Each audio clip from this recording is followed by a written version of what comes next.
Hello everyone. This video is about the essay Ahimsa from the book The End of Imagination written by Arundhati Roy. This extract is a powerful reflection on the idea of nonviolence or Ahimsa and its meaning in our modern world. Through this essay, Roy reminds us that peace is not silence or submission, but a consciousness and courageous form of resistance.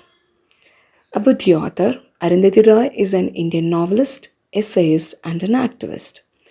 She is best known for her Booker Prize winning novel, The God of Small Things, and for her fearless essays that questions injustice and inequality. Her writing most often focus on displacement, democracy, and human rights. In The End of Imagination, she takes a moral stand against nuclear weapons and glorification of violence.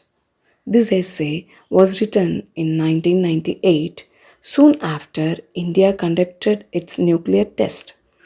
Arundhati Roy uses this event to reflect on what true strength means, not destruction, but conscience. She connects this idea to the Narmada Bachao Andolan, a movement led by ordinary people protesting against large dams projects that displaced thousands of Adivasi people. Her voice becomes one with theirs as a voice of compassion and a voice of protest. Ahimsa, as we all know, it is from Gandhian philosophy, which means non-violence. So, non-violence is not just avoiding harm, but choosing peace through strength and truth. Arundhati Roy reinterprets this idea of ahimsa for the modern age. She believes ahimsa is an active resistance to injustice, not passive acceptance. It takes great courage to fight wrong without hatred and violence. In this extract, Roy introduces us the real life protesters. They are Vinod Padwa, Mangat Verma, Chitarupa Phalit, and Ram Kunwar. They fasted to protest against the displacement of villages, that is, Adivasi people, which was caused by the construction of Mandam near Narmada Valley. Their hunger strike, silence, and endurance become a moral weapon and a living example of ahimsa in action. Roy's tone moves from empathy to anger, from compassion to moral outrage in the middle of the essay. She contrasts the innocence of villagers with the powerful political leaders, showing how true strength lies in truth and love, and not in weapons or authority. She also exposes how the idea of progress is often misused to justify the exploitation of nature and human being.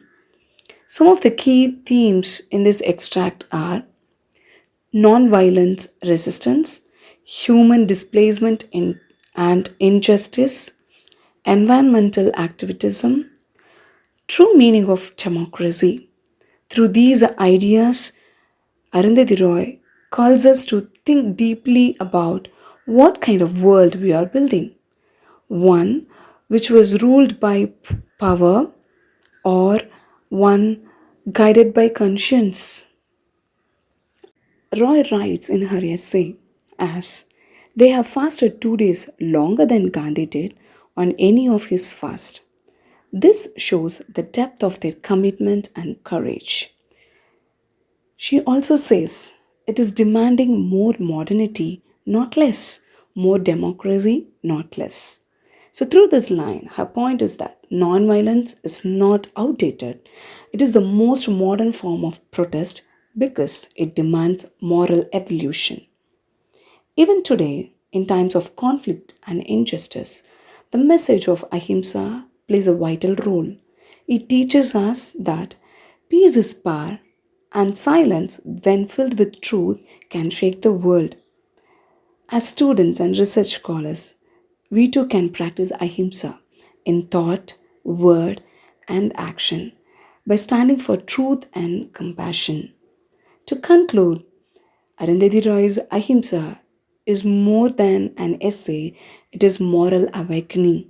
It reminds us to question injustice, to respect people and nature, and to believe in peaceful resistance. In her words, in resistance, there is renewal.